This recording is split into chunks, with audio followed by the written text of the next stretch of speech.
Over and over, I built it up and then pushed it farther until my entire place was protected. Then I collapsed into a puddle on the ground, feeling drained of everything. It was worth it. Whatever had attacked me wasn't going to touch me again, not in here. Bugs! My door burst open and Ruck rushed in. "What's wrong?" I asked, leaning up on an arm. "What's wrong? Your place lit up like the damn sun and you looked like you were dead." "Sorry, I was warding the place. I'd closed my eyes. Hadn't realized everyone would see that light." I walked to the door he'd left open and saw the crowd of people hanging around watching. I gave them a wave. "All's good, just a magic surge. Nothing to be alarmed over." I could feel another set of eyes on me. Could see a shadow off in the corner. It was Mara. I stared back, waiting to see if she'd come forward or turn away. She held my gaze for a moment before leaving, and I shut the door. I walked to the bed and flopped down on it. "If it's warded, how'd I get in?" he asked. I focused on blocking only those who would harm me.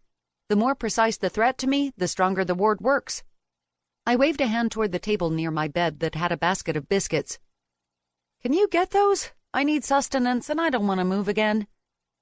He grabbed the basket and my canteen from near it before dropping down beside me. "Where's your boy Switch?" I grabbed a slightly chilled biscuit. I'd buttered them all in preparation for this a couple of hours prior. "He's lying low, trying to avoid Ryker. Said he might ask him more questions." He ate half a biscuit in one bite, barely chewed it before he swallowed, and then continued.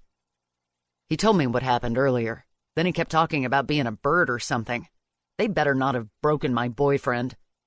My eyelid twitched. I rubbed it, hoping it would stop before he noticed.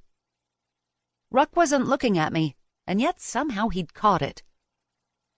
"Why does your eye have a tick? Did you break my boyfriend? You only do that when you feel guilty." "I can't break another person unless I kill them. If anything, I tried to give Switch an uplifting pep talk." "Uplifting? Like maybe a bird? Is that how you got him to take you to Dorley?" He leaned over, his face inches from mine. "Maybe?"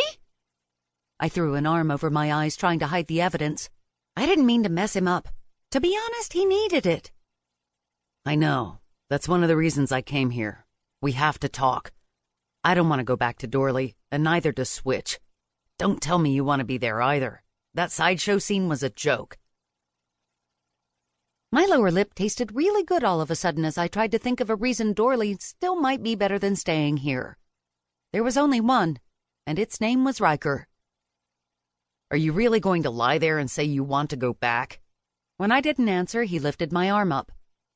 "I don't know." I rolled over onto my stomach to avoid the all-knowing gaze.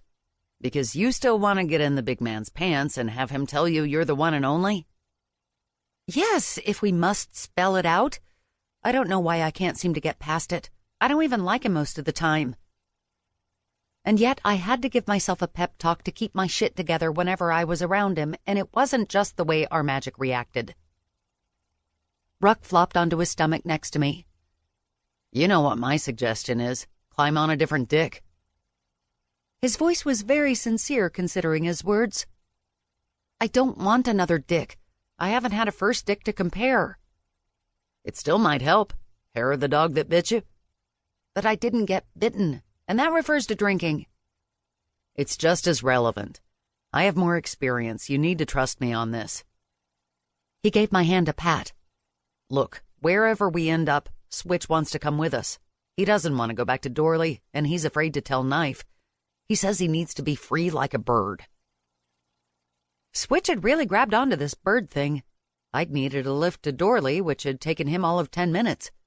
Now I was going to have to negotiate his release. Somehow that didn't seem like a fair swap. I lifted to my elbow so Ruck could see how serious I was. Knife isn't going to let him go easily. Do you realize how special Switch is? "That's why I need your help. I know how special he is, too, and not just for his magic." I was glad I was lying down, or I would have fallen. There wasn't a hint of humor or a smirk. He was serious. I leaned a little closer, watching every nuance of his expression as I asked,